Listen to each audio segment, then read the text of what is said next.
The Interstellar Bureau of Hazardous Environment Management had been running smoothly for 3,000 years. Then, humanity joined the galactic community, and within 6 months, every single regulation was being violated simultaneously. Kixthorpe stared at his data tablet with the kind of expression usually reserved for discovering your spaceship's navigation system had been replaced with a potato. The numbers made no sense. They couldn't make sense. According to every scientific model developed over millennia, what he was looking at was statistically equivalent to watching someone juggle live grenades while riding a unicycle across a tightrope made of dental floss, over a volcano, during an earthquake.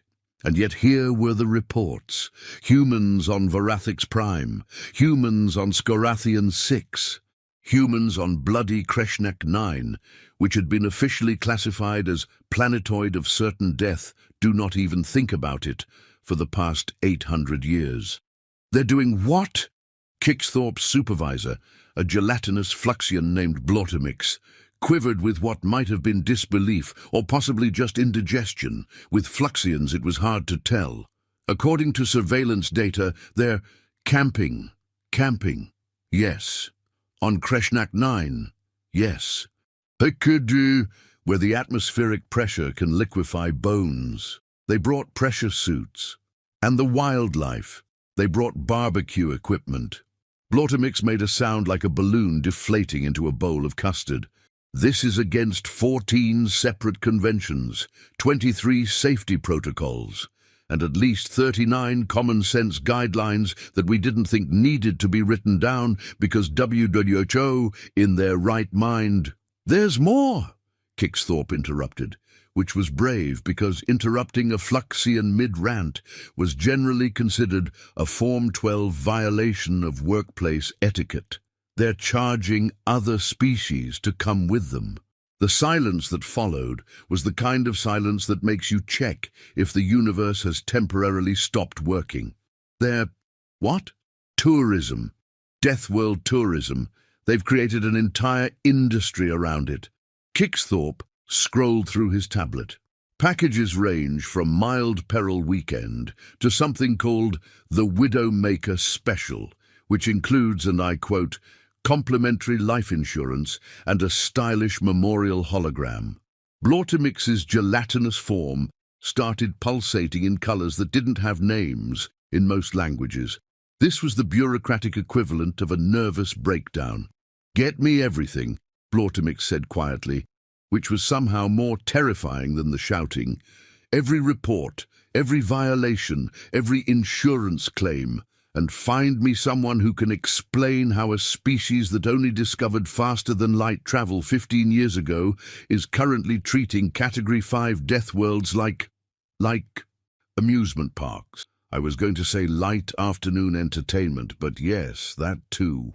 3 days later, Kixthorpe had compiled a report that was less a document and more a cry for help formatted in bureaucratic language. He'd interviewed xenoanthropologists, evolutionary biologists, and one very confused insurance adjuster who'd been processing human claims and couldn't understand why all the survivors seemed disappointed when they didn't encounter life-threatening situations. His first interview was with a human named Rickenbacker Hayes, who ran something called Extreme Expeditions Unlimited. Rickenbacker had the kind of smile that suggested he'd seen death and offered it a beer. "So," Kixthorpe began, adjusting his recording device, "your company specializes in taking tourists to planets classified as uninhabitable?" "Oh, uninhabitable is such a negative word." Rickenbacker laughed, leaning back in his chair with the casual confidence of someone who'd never met a danger he couldn't befriend. "We prefer challenging or character building, though personally I like spicy." "Spicy?" "Yeah, you know, some planets are mild, like a nice beach resort. Others are jalapeno, bit of a kick, keeps things interesting. And then you've got your ghost pepper planets, where the atmosphere is mostly sulfuric acid, and the local wildlife evolved specifically to hate tourists." Kixthorpe's cranial ridges furrowed. "And beings pay you to visit these places?" Pay? Mate, we have a waiting list, 6 months long. Had a Velpari executive offer me triple our normal rate to skip the queue last week. Turned him down, obviously. We're a respectable business. We don't do queue jumping. But you do take people to places where they'll almost certainly die? Almost certainly is a bit harsh. We've got an 89% survival rate. That's terrible. That's amazing. Do you know what the survival rate was before we started? 0%. We improved it by 89 percentage points. If that's not customer service, I don't know what is. Kixthorpe made a note that simply read, "Humans measure success differently." The second interview was somehow worse. A human woman named Petra Volkov ran a company called Deathworld Digest, which published actual guidebooks for Category 4 and 5 planets. The key, Petra explained, sipping something that Kixthorpe's scanner identified as coffee, but his survival instincts identified as probably toxic, is understanding that danger is relative. What you call a death world, we call Tuesday. But the environmental hazards are clearly labeled. Chapter 3 of every guide includes a comprehensive breakdown of what will try to kill you and how to avoid it, or in some cases how to make friends with it, which is obviously the better option. Kixthorpe pulled up one of her publications on his tablet. The cover showed a human standing next to something that looked like a cross between a bear, a tank, and a natural disaster. Both the human and the creature were smiling. "This is from our Scorathian 6 guide," Petra said proudly. "That's a Razorback Titan, officially listed as extremely hostile to all life forms. Turns out they're only hostile if you approach them wrong, bring them the right treats, show proper respect, and they're basically giant murder puppies." Murder puppies! Adorable, right? Kixthorpe was beginning to understand why the bureau psychologist had quit last week. His third interview was with someone who might have been the most terrifying human of all. Dr. Yannick Frostweather was an actual scientist, which meant his explanations made sense, which somehow made everything worse. "The issue," Yannick said, gesturing at a holographic display of various death worlds, "is that your classification system is based on species that evolved in relatively stable environments. Humans evolved on Earth, which is, technically speaking, a nightmare. Surely that's an exaggeration. Our planet has 5 mass extinction events in its geological record. 5! The dominant species gets completely wiped out every few 100 million years like clockwork. We've got weather systems that can level cities, tectonic activity that regularly reshapes entire continents, and a magnetosphere that occasionally reverses itself for no adequately explained reason. But you're not constantly dying. Because we adapted. We didn't evolve to survive one specific environment. We evolved to survive change. Deadly change. Constant, relentless, absolutely bonkers change." Yannick was getting animated now, pacing back and forth. "You want to know why humans can survive on Kreshnak 9? Because Kreshnak 9 is stable. Sure, it'll kill you if you're not prepared, but at least it'll kill you consistently. You know what to expect.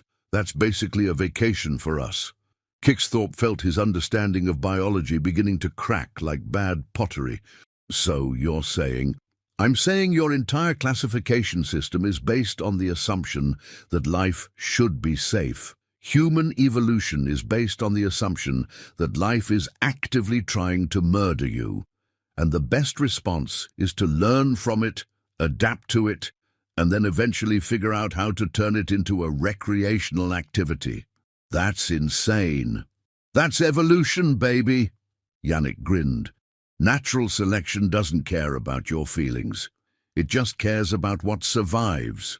And humans survived by being the most stubborn, adaptable, annoyingly persistent species that Earth could throw a meteor at."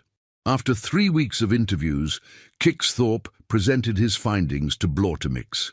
The report was titled Human Death World Tourism, a comprehensive analysis of why all our safety regulations are apparently suggestions. Blautemix absorbed the document through osmosis, which was how Fluxians read. The process took 20 minutes and involved several color changes that Kixthorpe's translator couldn't adequately describe. "This is," Blautemix began, "horrifying. I was going to say actually quite well documented, but yes, also horrifying." Blautemix pulsated thoughtfully. "So the humans aren't trying to violate our safety protocols. They just don't consider them relevant? It's worse than that. They think our protocols are boring." Boring? I interviewed a human teenager who said, and I quote, "If there's not at least a 12% chance of dismemberment, what's even the point?" A teenager? They start young, apparently. Something about building character and learning proper risk assessment. Blautemix quivered in a way that suggested either deep thought or the early stages of liquefaction. "We need to do a field investigation. I need to see this with my own sensory organs. I need to understand how they're doing this." Which is how, 2 weeks later, Kixthorpe found himself standing on the surface of Kreshnak 9, wearing a pressure suit that he'd triple-checked and then checked again, watching a human named Dax Holloway set up what appeared to be a portable cooking station. "You're cooking?" Kixthorpe's voice crackled through his suit's communication system. "The atmospheric pressure here can crush industrial equipment. That's why we use really good camping stoves," Dax shouted back cheerfully, adjusting a valve on what looked like a small fusion reactor, but was apparently just an upgraded propane tank. "Plus, the pressure actually helps cook things faster. It's like a natural pressure cooker." Blautemix, contained in a specialized environmental bubble because fluxions and pressure suits didn't mix well, was emanating colors that Kixthorpe's translator kept rendering as variations of existential dread. "But the wildlife," Kixthorpe began, just as something approximately the size of a cargo shuttle emerged from behind a rock formation. It had too many teeth, not enough eyes in the right places, and made a sound like a garbage disposal having an argument with a chainsaw. Kixthorpe froze. Every survival instinct he possessed was screaming at him to run, which was pointless because the creature could obviously outrun them, outfight them, and probably outthink them too. Dax looked up from his cooking, saw the creature, and waved. "Oh hey, that's just Gerald." "Gerald?" "Yeah, we've been camping here for 3 years now. He always shows up around dinner time. I think he likes the smell of grilled food." Dax reached into a cooler that shouldn't have been able to function in this atmosphere, but apparently humans had fixed that too, and pulled out something wrapped in thermal packaging. "Brought him some ribs!" The creature, Gerald, made that horrifying chainsaw garbage disposal sound again, but somehow it sounded friendlier. It approached slowly, and Dax tossed the package of ribs toward it. Gerald caught them mid-air with a mouth that had 17 different ways to cause dismemberment, and then the creature sat down like an enormous, nightmare-inducing dog and started eating. "You've domesticated a Kreshnak apex predator!"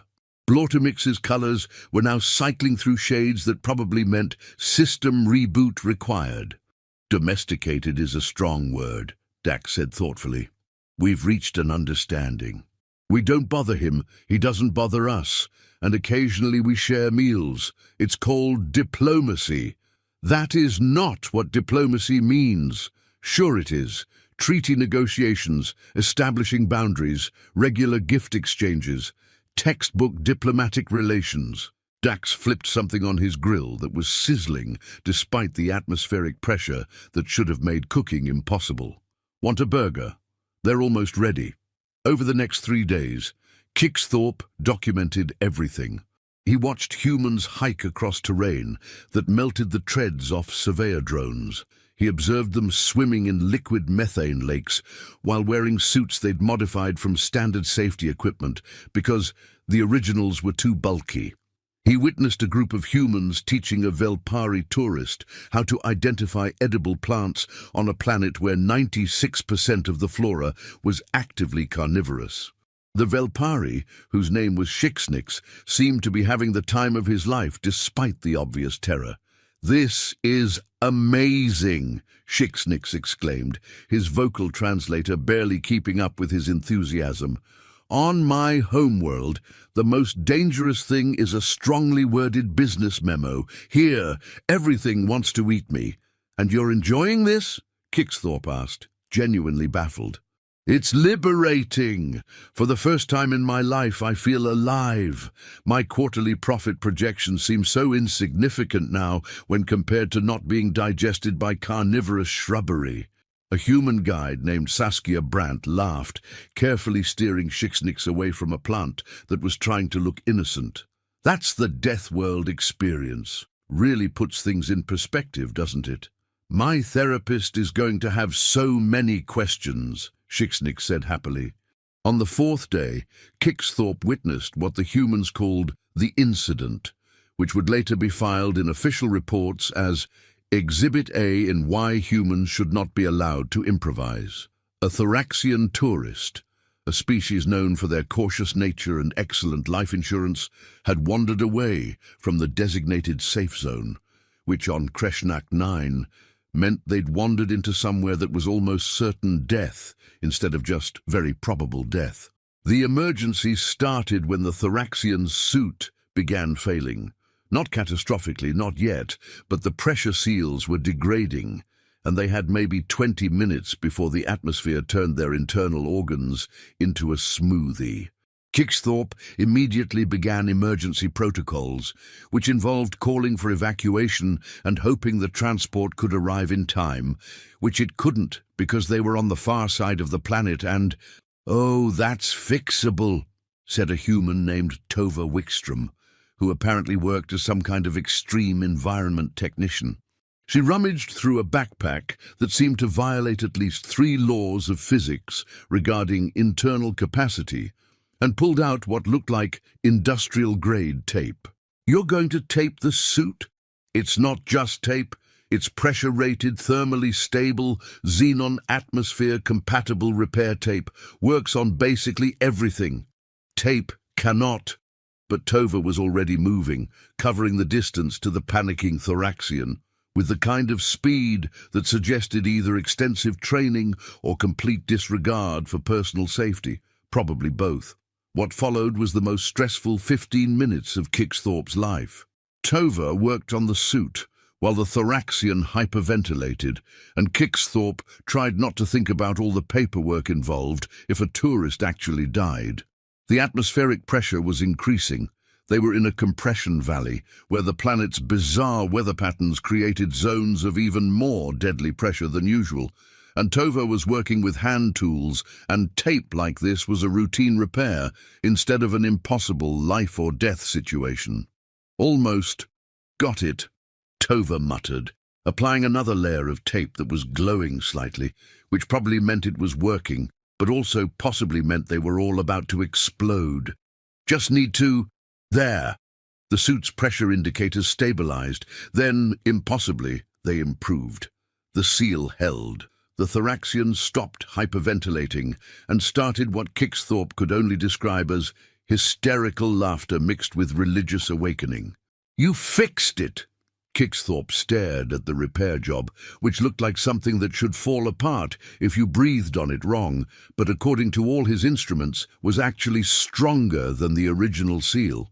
"With tape!" "Well, tape and about 8 years of experience fixing suits in environments that technically shouldn't allow matter to exist in solid form," Tova said modestly. "You'd be amazed what you can accomplish with the right adhesive and a complete lack of alternative options." That evening, back at base camp, which was apparently just a cluster of insulated tents that humans had set up in the middle of certain death, like it was a corporate retreat, Kixthorpe filed his daily report while Blautomix absorbed the recordings through osmosis. "They're not just surviving," Blautomix said slowly. "They're thriving. They've turned our worst nightmares into their leisure activities." "It gets worse," Kixthorpe said. "I accessed their financial records. This tourism industry generates more revenue annually than some planetary economies. They're not doing this despite the danger. They're doing it because of the danger." "But why?" Kixthorpe pulled up an interview he'd conducted earlier with Dax. "I asked him that," Direct quote, "Because it's there, because it's hard, because someone said it was impossible, and humans have a pathological need to prove impossible wrong." Blautemix pulsated in a color that the translator rendered as philosophical confusion. So they're driven by spite. Spite, curiosity, boredom, and what one human described as because mountain climbing got too mainstream. Mountain climbing is their safe activity. Apparently, they climb mountains on their homeworld for fun. Some of their mountains can kill you just from altitude sickness, and they consider that recreational. The next week revealed something that made the entire situation even more complicated. Kixthorpe discovered that humans weren't just running Deathworld tourism for themselves. They were actively protecting other species who wanted to experience these worlds.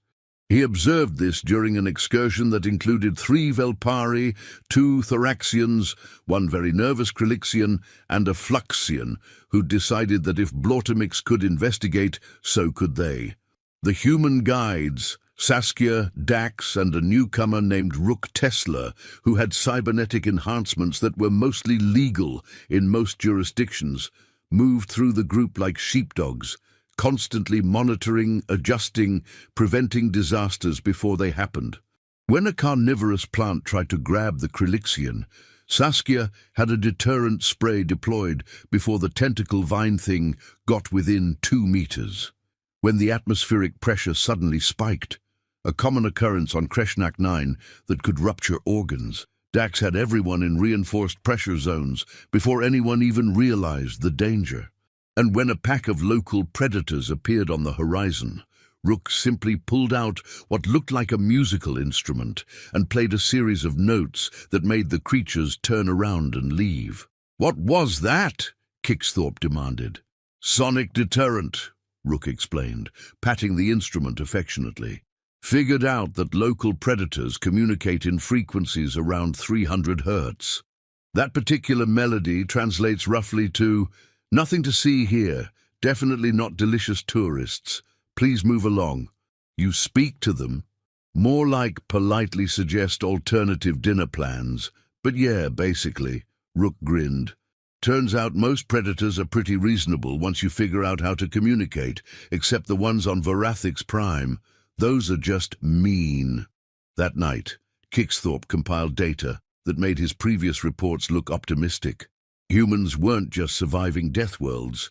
They'd created an entire infrastructure around them, supply chains that could deliver equipment to planets where metal corroded in minutes, insurance algorithms that somehow generated profit despite the absurd risk factors, training programs that taught other species how to survive in environments that their evolution specifically designed them to avoid. "It's an economy," Kixthorpe told Blautemix. "A massive, thriving economy built on something that should be impossible.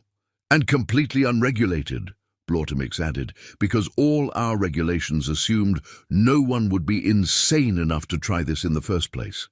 So what do we do?"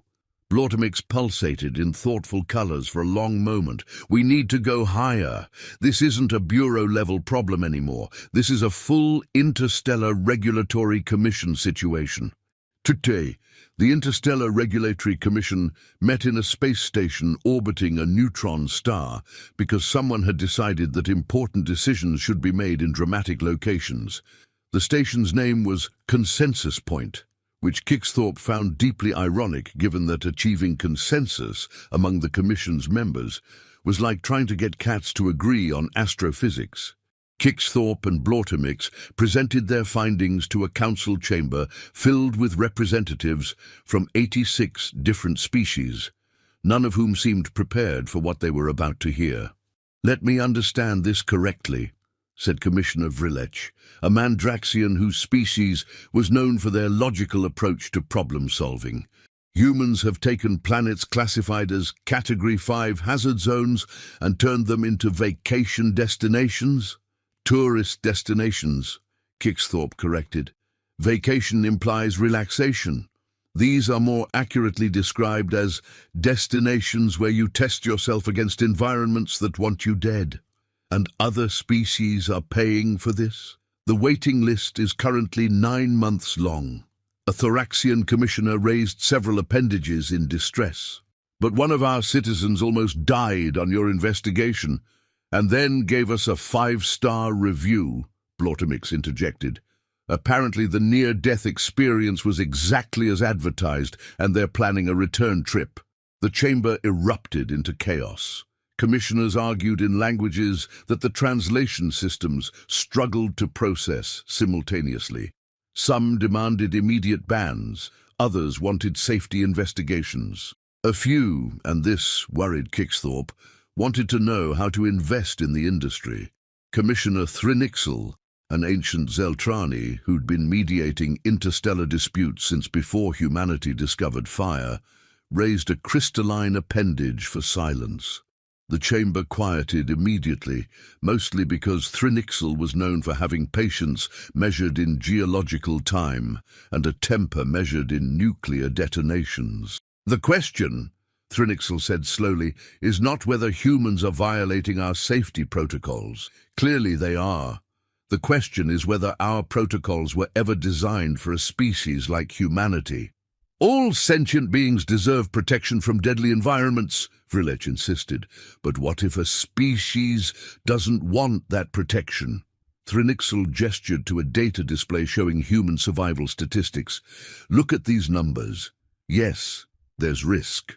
But the actual casualty rate is lower than many supposedly safe recreational activities. These humans aren't being reckless. They're being prepared for recklessness. That's a contradiction, someone shouted from the back. That's humanity, shouted someone else. Kixthorpe stood up, which was brave because speaking without formal recognition was a protocol violation. But at this point, what was one more violation? I've spent 6 weeks observing human Deathworld operations. I've seen things that should have killed everyone involved. And you know what I learned? Humans don't ignore danger. They respect it. They study it. They prepare for it. They treat every deadly environment like a puzzle to solve rather than a threat to flee from. But that's not normal, Vrilech protested. Normal for who? Blautemix's colors were getting agitated again. Our definition of normal is based on species that evolved in stable, predictable environments. Humans evolved in chaos. They're not broken. They're just adapted to something we can't comprehend. The debate continued for 6 hours, then 12. Then it spilled over into the next day because someone called for a recess, and half the commissioners immediately went to research investment opportunities in human Deathworld tourism, which rather proved the point that regulations weren't working. Finally, Commissioner Thrinixel called for a vote on what to do about the human situation. The options were 1. Ban human Deathworld tourism entirely and enforce Category 5 restrictions. 2. Create new regulatory frameworks specifically for humans. 3. Reclassify the entire system because clearly something was wrong with it. The vote was split almost evenly among all 3 options, which meant they achieved the worst possible outcome. No decision, pending further investigation, subject to review. Please submit additional documentation in triplicate. In other words, bureaucratic purgatory. Kixthorpe returned to his office at the bureau, feeling like he'd fought a war against paperwork and lost. Blautemix was pulsating in colors that suggested either deep depression or contemplating a career change. Maybe both. So we accomplished nothing, Kixthorpe said. We accomplished awareness, Blautemix corrected, which in bureaucracy is actually quite impressive. Give it a few months and someone will propose a compromise that makes everyone equally unhappy. That compromise came 3 months later, and it was somehow worse than Kixthorpe had imagined. The proposal came from a human representative named Cordelia Thrushbrook, who worked in interstellar policy and had the kind of smile that suggested she'd read every regulation, found all the loopholes, and turned them into a drinking game. Gentle beings, Cordelia addressed the reconvened commission. We've been approaching this problem wrong. You're trying to restrict human activities based on danger levels. But danger is subjective. Danger is objective, Vrilech protested. Atmospheric pressure that can liquefy organs is objectively dangerous. To some species, Cordelia agreed, but humans have pressure suits. So to us it's just Monday. What you call a Category 5 death world, we call moderately challenging terrain. So here's my proposal. Don't ban the activities, reclassify them. The chamber went silent. It was the kind of silence that happens when everyone simultaneously realizes they're about to hear something either brilliant or catastrophically stupid, and they're not sure which. "Explain," Thrinixel commanded. Cordelia pulled up a holographic display. "Currently, your classification system is based on environmental factors: pressure, temperature, toxic atmospheric composition, hostile wildlife, geological instability. But that's measuring the wrong thing. What you should be measuring is the preparedness and capability of the visitors." "That's actually not insane," Blortomix said, sounding surprised. "Instead of saying this planet is Category 5, no entry, you say this planet requires Category 5 preparation and equipment. See, same danger level, different framing. We're not ignoring the risk. We're acknowledging that risk can be managed." Vrilech's mandibles clicked in what might have been grudging respect or just confusion. "So you're suggesting we reclassify based on required competency?" "Exactly. Skiing has difficulty levels, right? Green circle for beginners, black diamond for experts, double black diamond for people who've made peace with mortality. Same concept. Some planets are green circle, basically safe for anyone with basic equipment. Others are triple black diamond, approach at your own risk, extensive training required, maybe write a will first." "But who determines the competency requirements?" someone asked. "Well, humans have already done that," Cordelia said cheerfully. "We've been running safety certification programs for 3 years now. The Extreme Environment Survival License has 6 tiers, each requiring progressively more training and demonstrated capability. We could expand that into a galactic standard." Commissioner Thrinixel leaned forward, crystalline features refracting the chamber's light in thoughtful patterns. "You're essentially proposing that we legitimize what you're already doing by putting a regulatory framework around it." "I'm proposing we acknowledge reality and work with it instead of against it," Cordelia said. "Look, humans are going to keep visiting dangerous planets. That's just what we do. You can either ban it, which we'll ignore, or regulate it, which we'll actually follow because we're not completely crazy, just mostly crazy." The vote this time was significantly less split. The compromise passed with 68% approval, which in commission terms was practically unanimous. The new classification system was called the Adaptive Environmental Challenge Scale, which everyone immediately started calling the AECS, and which humans immediately started pronouncing as HEs, because apparently everything needed to be a joke. Kixthorpe spent the next 6 months helping implement the new system. It was exhausting, bureaucratically complex, and required rewriting thousands of regulations. It also, to his surprise, actually worked. Planets weren't banned anymore. They were rated. Tourists weren't prohibited. They were certified.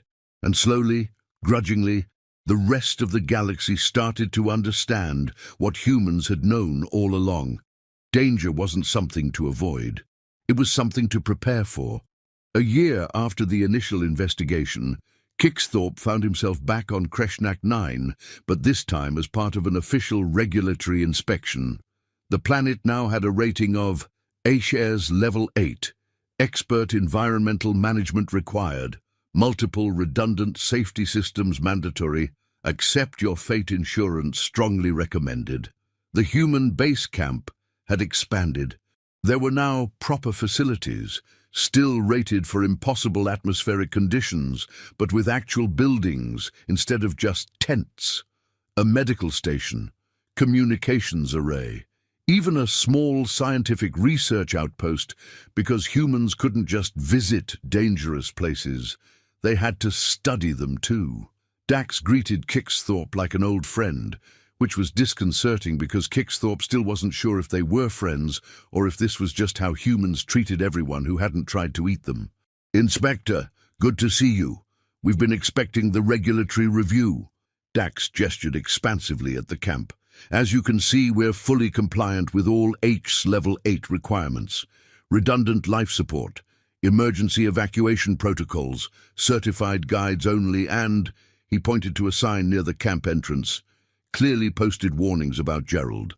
The sign read, "Beware, Gerald, apex predator, friendly but not domesticated. Do not attempt to pet. He bites." Yes, even if you brought ribs. You named the warning sign after him? Well, he's practically a mascot at this point. Shows up every evening like clockwork. We think he's figured out that humans mean food, protection from other predators, and occasionally someone to play fetch with. Play fetch with an apex predator? He's very good at returning the stick, though you do need to throw it far because his fetch radius is about 300 meters. Kixthorpe filed his report, which concluded that the human operation was, somehow, both completely insane and perfectly compliant with all regulations. The survival rate had actually improved to 93%, mostly because the H's system meant that only properly trained tourists were attempting the more dangerous locations. But the really interesting development came 6 months later, when Kixthorpe received a message from Commissioner Thrinixel requesting a private meeting. They met on Consensus Point again, but this time in a smaller chamber, just the two of them. Thrinixel seemed different, less formal, more curious. "Inspector Kixthorpe," Thrinixel began, "I have a question that I'm asking in a purely personal capacity, not as a commissioner." "Yes? Do you think, would it be possible for someone like me to obtain an H's certification?" Kixthorpe stared. Thrinixel was a Zeltrani, a species known for their crystalline physiology, their long lifespans, and their absolute hatred of physical discomfort. They were the least likely species in the galaxy to voluntarily visit a Deathworld. "You want to visit a dangerous planet? I want to understand," Thrinixel said quietly. "For 3,000 years, I've been mediating disputes, writing regulations, ensuring safety. And in all that time, I've avoided risk, avoided challenge. I've existed in perfect, comfortable stability. And watching the humans, I realized I might have been avoiding life itself. That's very philosophical for someone requesting extreme tourism recommendations. I'm old, Inspector. Very old. And I'm tired of being safe." Thrinixel's crystalline features seemed to glow with something that might have been determination, or might have been the chamber's lighting. It was hard to tell. "I've spent millennia protecting other beings from danger. Perhaps it's time I faced some danger myself." 3 months later, Kixthorpe received a photograph transmitted from Vorathix Prime, a Level 6 H's planet known for its electromagnetic storms and gravity fluctuations. The image showed Commissioner Thrinixel in a specially designed environmental suit, standing next to a human guide named Tova Wickstrom. Both were giving what humans called a thumbs-up gesture.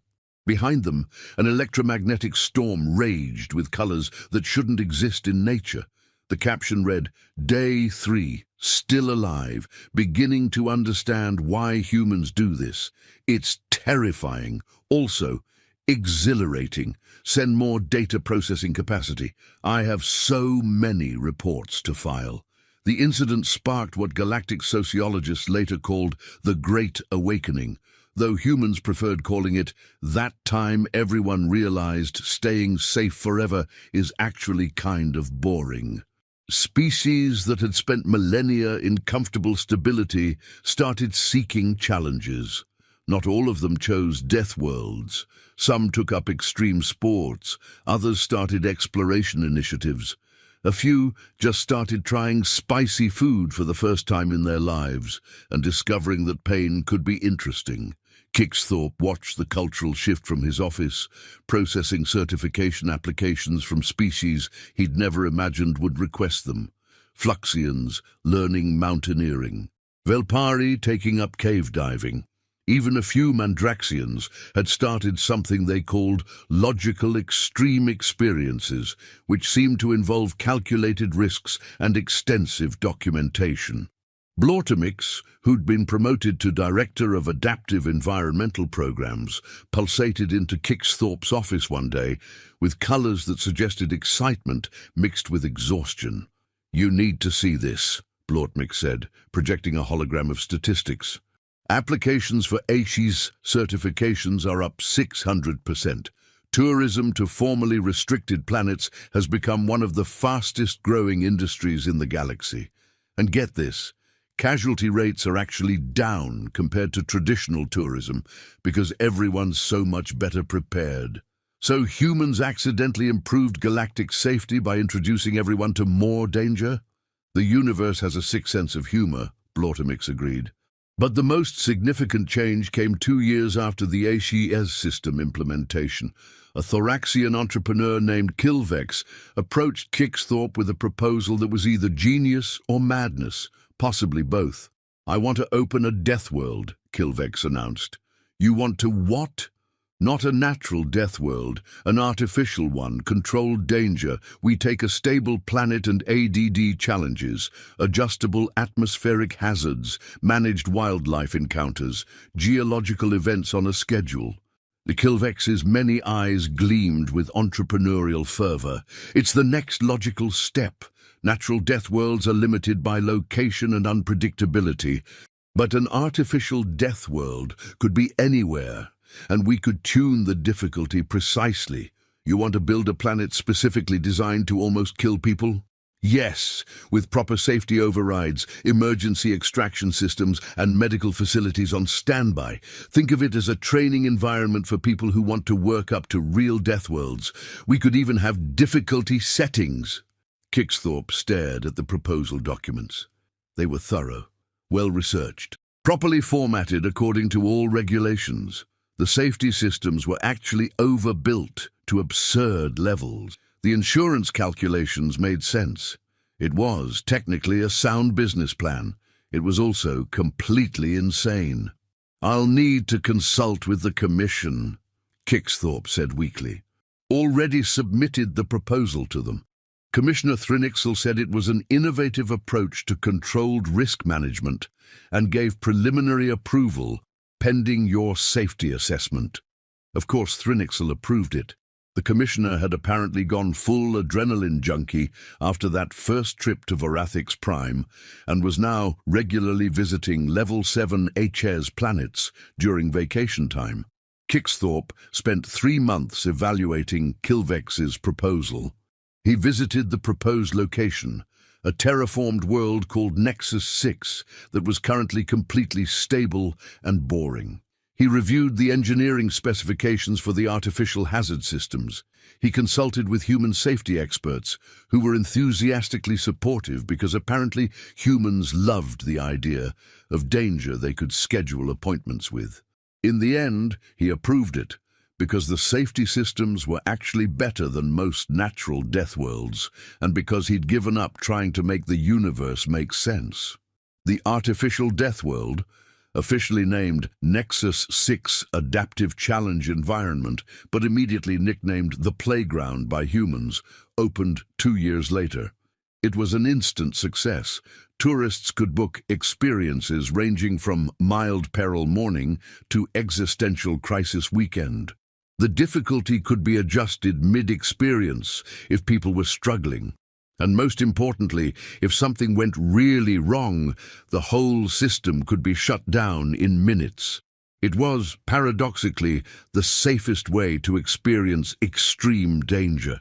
Kixthorpe attended the opening ceremony, mostly because his job now required him to attend every major Deathworld-related event. He watched species from across the galaxy line up to experience controlled brushes with mortality. He saw families making memories while narrowly avoiding carnivorous plants on a timer. He observed corporate team-building exercises that involved surviving artificial atmospheric pressure changes.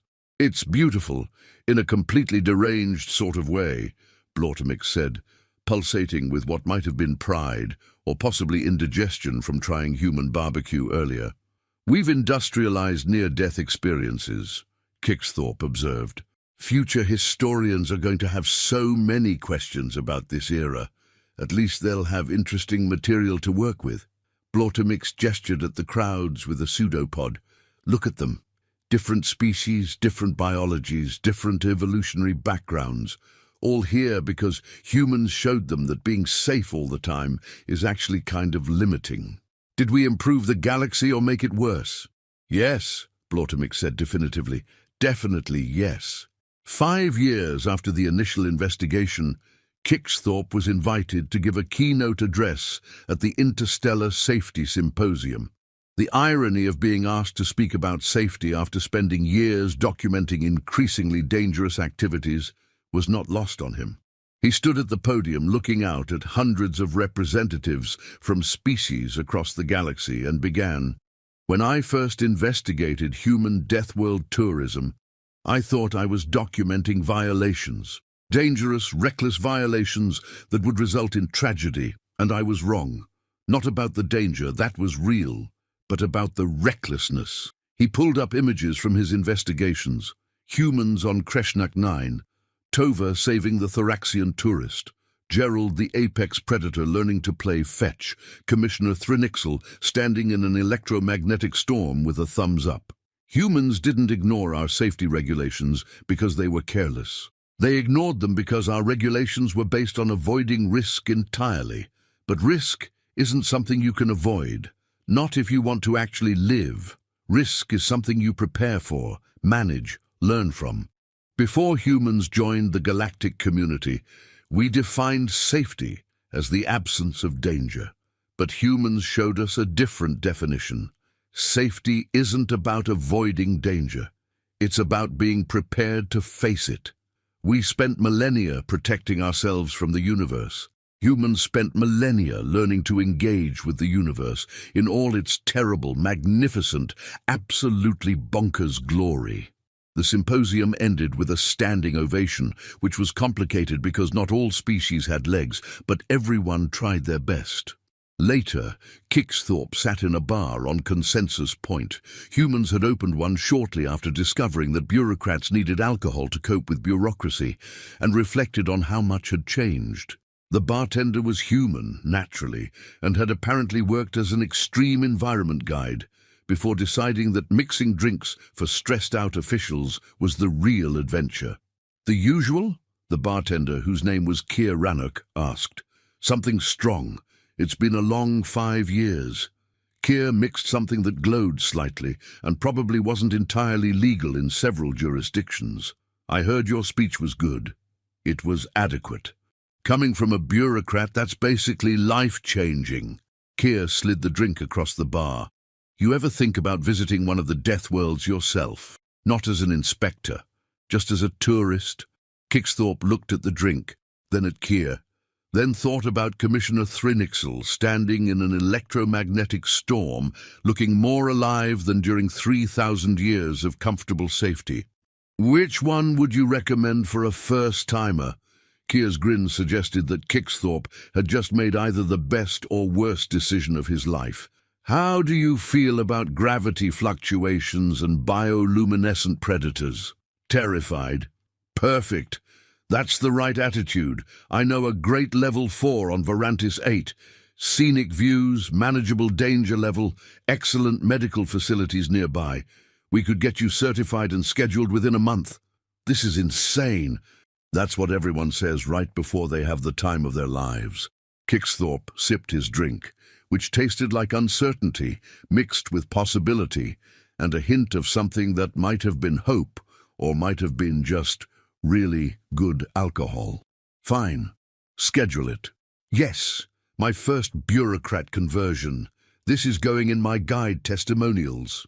3 months later, Kixthorpe stood on the surface of Verantis 8, wearing a properly certified environmental suit, watching bioluminescent predators hunt in gravity fields that fluctuated between crushing and weightless. His guide, Saskia Brandt, who he'd met during the original Kreshnak 9 investigation, was pointing out the local flora with the enthusiasm of someone showing off their favorite art gallery. "The purple ones are carnivorous but slow. The orange ones are fast, but only attack if you smell like their prey. which you don't, because I made sure your suit's scent profile reads as inedible rock. And those blue ones over there? Those are just pretty. Completely harmless. Well, mostly harmless. 70% harmless. That's not reassuring. Welcome to Deathworld tourism. Nothing is entirely reassuring, and that's what makes it interesting. The gravity shifted suddenly, and Kixthorpe felt his internal organs rearrange themselves. It was terrifying. It was uncomfortable. It was unlike anything he'd ever experienced in his safe, regulated, perfectly predictable life. It was, he realized with surprise, amazing. Later, back at the base camp, Kixthorpe filed a report that was less an official document and more a personal revelation formatted in bureaucratic language. He tried to explain how feeling genuine fear had made him feel genuinely alive. How facing real danger with proper preparation wasn't recklessness, it was living. The report concluded with a single line that would later be quoted in sociology papers, philosophy discussions, and at least 3 drinking songs. Before humans, we survived. After humans, we learned the difference between existing and living, and that difference is worth every terrifying, exhilarating, absolutely insane moment. Kixthorpe sent the report to Blautermix, who responded with colours that translated roughly to "I told you so," mixed with "welcome to the club." Years passed. The Deathworld tourism industry grew from a human quirk into a galactic phenomenon. More artificial challenge environments opened. More species obtained certifications. More bureaucrats discovered that facing danger was more fun than filing paperwork, though someone still had to file the paperwork, which was its own kind of danger. Kixthorpe eventually retired from the Bureau and opened a consultancy helping species adapt their safety standards to the new reality. He split his time between advising governments and taking increasingly ambitious trips to increasingly dangerous planets. His personal record was a Level 9 AIX environment on Skorathix Prime, where the atmosphere was actively malicious and the local wildlife had evolved specifically to hunt tourists. He survived with only minor injuries and a story that made other beings question his sanity, which he considered a success. On the 10th anniversary of the HFY's system implementation, a massive celebration was planned. Not a formal event. Humans had taught the galaxy that celebrations didn't need to be formal to be meaningful. Just a gathering of everyone who'd been part of the journey from danger is forbidden to danger is manageable if you're not an idiot about it. Kixthorpe stood on a platform on Nexus 6, the playground, surrounded by beings from hundreds of species. Humans, obviously, but also Fluxians, Velpari, Thoraxians, Mandraxians, and even a few Zeltrani, including Commissioner Thrinixel, who'd apparently made Deathworld tourism their retirement hobby. 10 years ago, Kixthorpe began, I thought I was investigating a problem. Humans were violating every safety regulation we'd established. They were treating Deathworlds like recreational destinations. They were, by every metric we had, completely insane. The crowd laughed, because they'd all been there, or they'd all made similar mistakes, or they were humans and just found it funny. And they were insane, but they were also right. Our safety regulations weren't protecting us, they were limiting us. We'd confused safe with good and forgotten that growth requires challenge, that meaning requires risk, that life requires living. Humans didn't fix our regulations, they didn't improve our systems. They broke them completely and showed us that we needed to build something better, something that acknowledged reality instead of hiding from it. So here's to humans, the species that looked at places specifically designed by the universe to kill everything and said, yeah, but have you tried camping there? The species that took our worst nightmares and turned them into weekend activities. The species that taught us that impossible just means no one's figured out the right equipment yet. D. Kixthorpe raised his glass. Humans had introduced the concept of ceremonial drinking to the galaxy, which was either their greatest gift or greatest curse, depending on who you asked, and looked out at the crowd. Before humans, Deathworld's survival was impossible. After humans, it became recreation, and honestly, I'm not sure which is more terrifying, the Deathworlds themselves, or the fact that we've all gotten so used to this that it seems normal. The crowd erupted in cheers, roars, buzzes, and whatever sounds their various species made when expressing enthusiasm. Somewhere in the distance, an artificial predator roared on schedule. The atmospheric pressure fluctuated according to the event program. The gravity adjusted itself to allow for easier dancing, and Kixthorpe smiled, because somewhere in the past decade he'd stopped being a safety inspector and become something else. Something he didn't have a bureaucratic term for, because bureaucracy hadn't caught up yet. He'd become someone who understood that the universe was dangerous, terrifying, and absolutely worth experiencing anyway. Dax Holloway appeared beside him with 2 drinks that glowed suspiciously. Inspector, or should I say fellow adventurer, now that you're retired?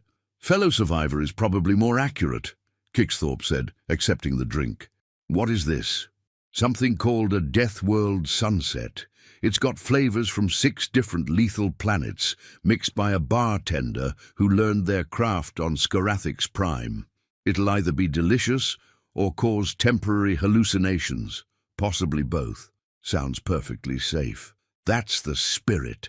Dax clinked his glass against Kixthorpe's. You know what the best part is? In another 10 years, there'll be beings born into a galaxy where visiting Deathworlds is just normal. Where danger is something you prepare for instead of hide from. Where safety means being ready for anything instead of avoiding everything. You've fundamentally changed galactic culture. We changed it, Dax corrected. Humans just started the conversation. Everyone else had to decide to join in. And you did, even when it meant rewriting every regulation, questioning every assumption, and occasionally visiting planets where the local wildlife wants to eat your face. I still have nightmares about Gerald. Gerald is a sweetheart. He only bit that one person, and they were wearing a suit that smelled like his natural prey, so really it was a misunderstanding. Kixthorpe laughed, which was something he'd been doing a lot more of in the past decade.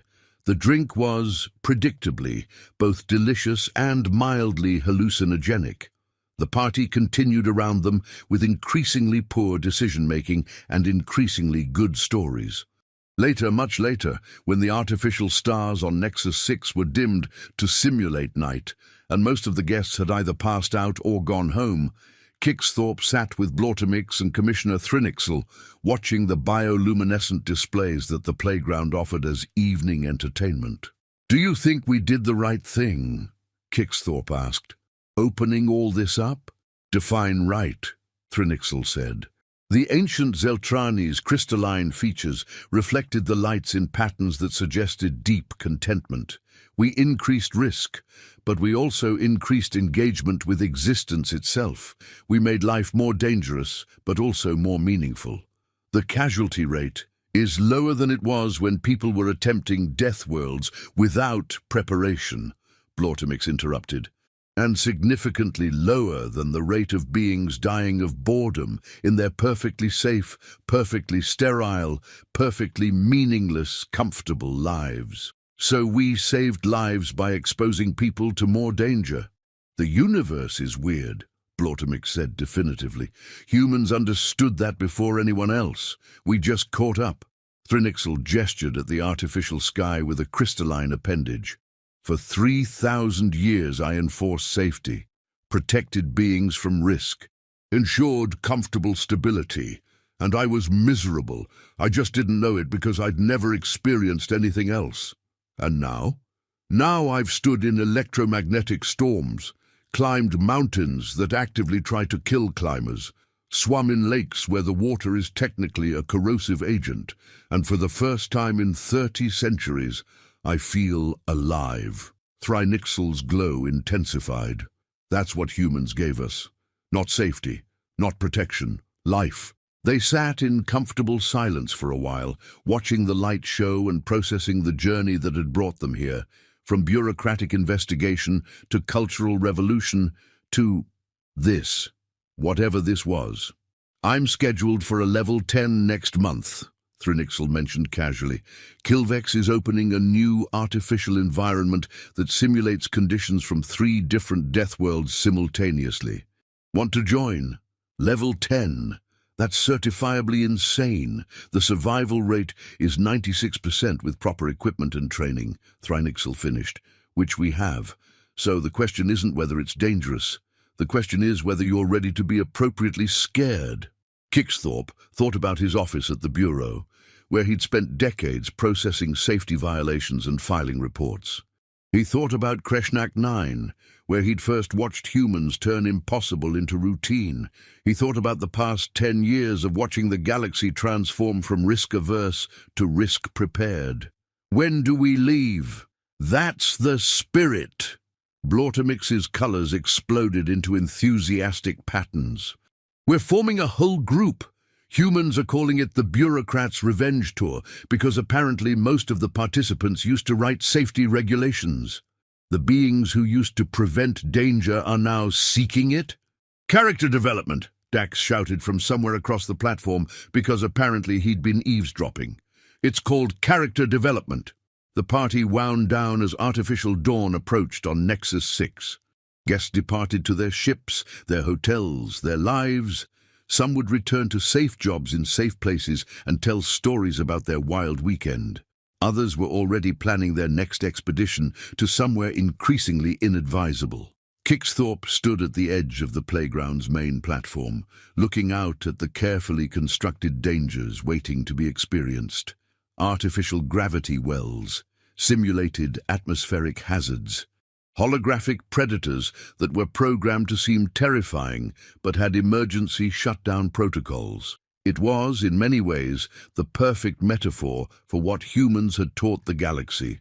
Danger wasn't something to eliminate. It was something to understand, prepare for, and engage with on your own terms. His communicator chirped, a message from Saskia Brandt. Heard you're going for level 10 next month. Want some training tips? Also, I know a guy who knows a guy who can get you upgraded equipment that technically might not be entirely legal, but definitely won't kill you. Probably. 70% probably. Kixthorpe smiled and typed back, "Send details." Because that was life now. Measuring safety in percentages, calculating risks in probabilities, and deciding that 70% probably was good enough if it meant experiencing something extraordinary. The sun rose, artificial but beautiful, over Nexus 6. The playground prepared for another day of controlled chaos. Somewhere, humans were planning new expeditions to places that shouldn't exist. Somewhere, other species were training to join them. Somewhere, bureaucrats were writing regulations that acknowledged reality instead of fantasy. And Kixthorpe, former safety inspector and current adventurer, stood at the edge of danger and possibility, understanding finally what humans had known all along. The point wasn't to avoid death. The point was to live, magnificently and terrifyingly, for as long as biology and luck allowed. Because before humans, surviving Deathworlds was impossible. After humans, it became a weekend activity. And that transformation, that absolutely bonkers, completely irrational, magnificently insane transformation, was the best thing that ever happened to a galaxy that had forgotten what it meant to truly be alive.